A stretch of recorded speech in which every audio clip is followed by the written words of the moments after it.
একজন শিক্ষার্থী।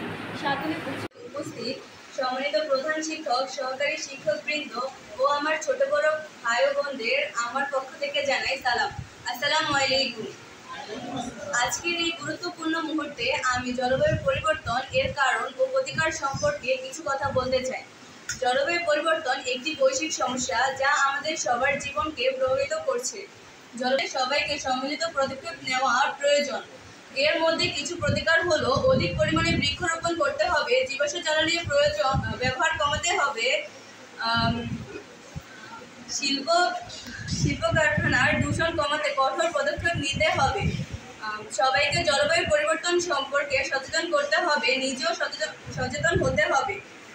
জলবায়ু পরিবর্তন মোকাবেলায় সকল দেশকে একযোগে কাজ করতে হবে। পরিশেষে বলতে চাই যে আজকের বক্তব্যের বিষয়বস্তু হলো জলবায়ু পরিবর্তনের কারণ। বায়ুমণ্ডলে পরিবর্তন সমূহ এবং বায়ুমণ্ডল ও পৃথিবী ব্যবস্থার মধ্যে অন্য বহু ভূতাত্ত্বিক জলবায়ু পরিবর্তন নিয়ে প্রভাব ও প্রতিকার। জলবায়ু পরিবর্তনে কে বা কারা দায়ী?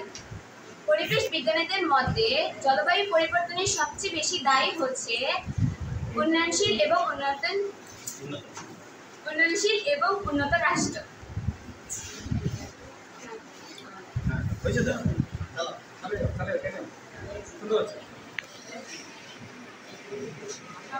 উৎপাদন এবং জীবাশ্ম জ্বালানি পোড়ানোর ফলে বাতাসে carbon die oxide, nitrogen, methane সহ নানা ধরনের ক্ষতিকারক গ্যাস উৎপন্ন হয়। এই গ্যাসগুলো আমাদের শিকার হচ্ছে। প্রাকৃতিক দুর্যোগ সংঘটিত হচ্ছে, যেমন বন্যা, খরা, হারিকেন। বন উজাড় জলবায়ু পরিবর্তনে অবদান রাখে।